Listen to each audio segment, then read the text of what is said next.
2. Oh, geez, it's already going. Oh, God. Hey, guys, this is Silence Master J.K. Robin. Today, I'm going to right a wrong. Now, as some of you guys know, well, actually, anyone who's seeing this on this channel probably knows that a little over a year ago, maybe close to 2 years ago at this point, I put up a video about the Crosley Executive. Now, if you don't know what a Crosley Executive is, well, I'll link the video somewhere in here. Probably.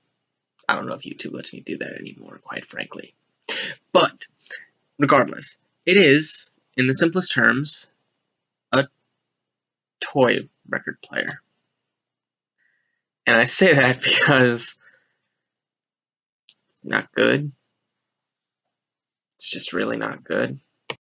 At any rate, today I thought that I should show you what I'm using now and give you more of a comprehensive review after many hours of actually using this, so that I don't end up in the same position that I did last time of this blowing up, in relation to my channel anyway, and then maybe giving people the wrong impression. So, what I'm going to do now is I'm actually going to do a bit of an experiment here.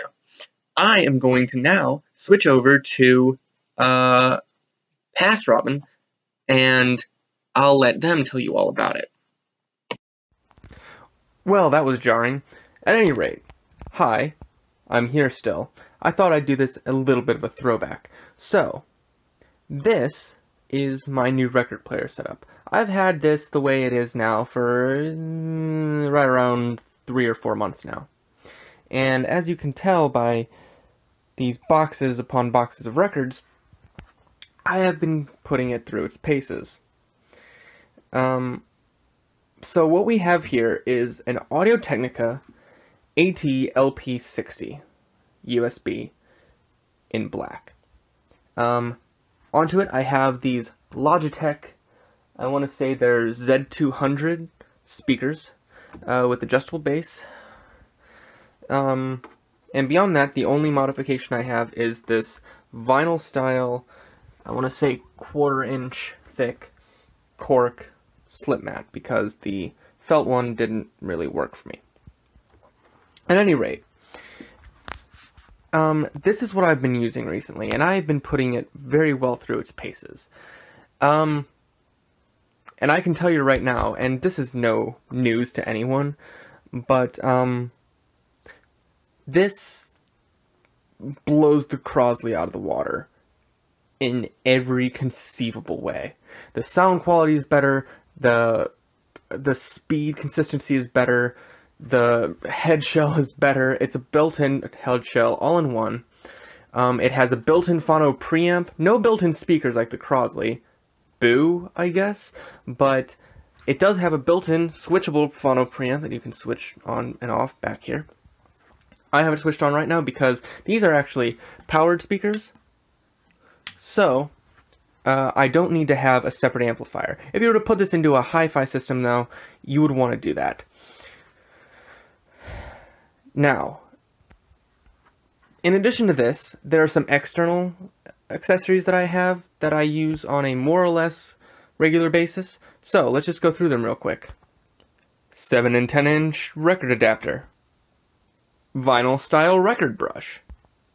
Vinyl style cleaning, record cleaning fluid, and record cleaning brush. And of course, a nice long audio cable so that I can actually listen to it from my bed without having to stand up in front of my system. Now again, due to a lot of circumstances, I can't actually play you many audio in this. I mean, I have 200 plus records here between my 45s and my full 12-inch, but really I can't play you anything through it. However, I can tell you that everything that I've put through this sounds excellent. These speakers actually help a lot. For as cheap as they are, or rather as affordable as they are, they put out really good sound. Part of it is due to the fact that it has a nice big bass port in the back, but also part of it has to do with just the fact that it has adjustable bass to begin with. Another thing to keep in mind when you do these is that if you do choose to export them via USB, just like you could with the Crosley, you will need a full-size USB Type B plug. Not a mini USB or micro USB, but a full-size USB Type B, you know, the kind you get with like a printer. However, this, from the factory, does come with one, so you'll be good on that. One thing to keep in mind when you're doing these, and if you do choose to get this as your main setup, I will warn you, the built-in preamp is not the strongest piece of this puzzle. I eventually plan to actually replace this with its older brother, the LP-120. And quite frankly, if you want to skip over this one and go straight to that, that is even better because you get a lot more help with it. However, I am more or less still paying this one off, and it's still paying its dues to me. So, I'm keeping this one for now. However, one thing that could help if you do plan on keeping this for a longer period of time than I do, is you can switch off the phono preamp in the back, and instead you can get a separate external phono preamp, preferably a tube amp, and plug that through here. And at that point, I'd assume that you have a better hi-fi system than I do, because this is what I have. This is my entire setup.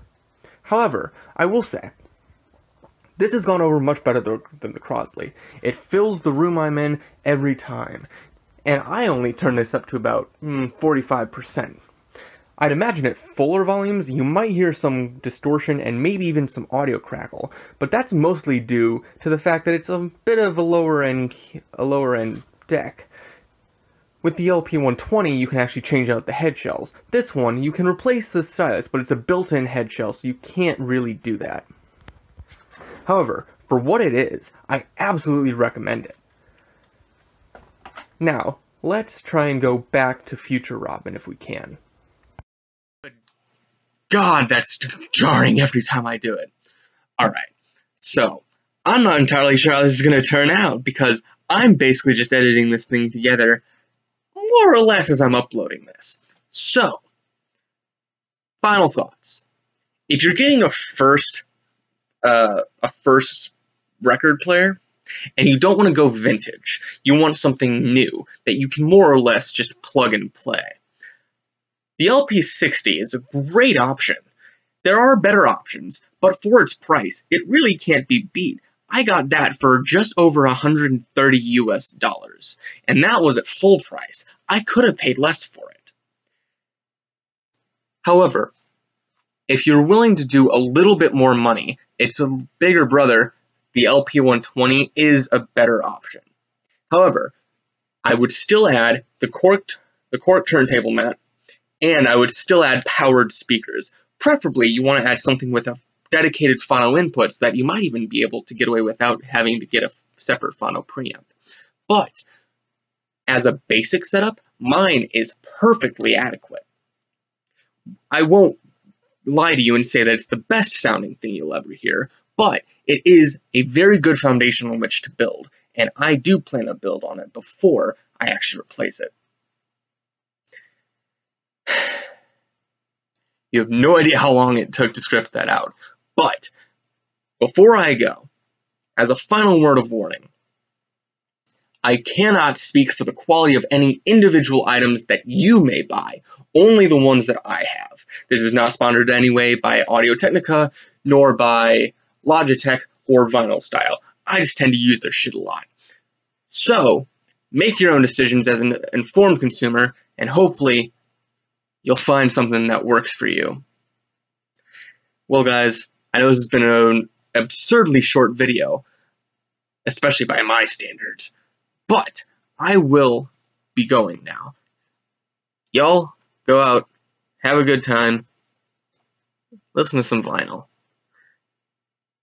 This has been Robin, aka the Soundless Masses. I'll see y'all next time.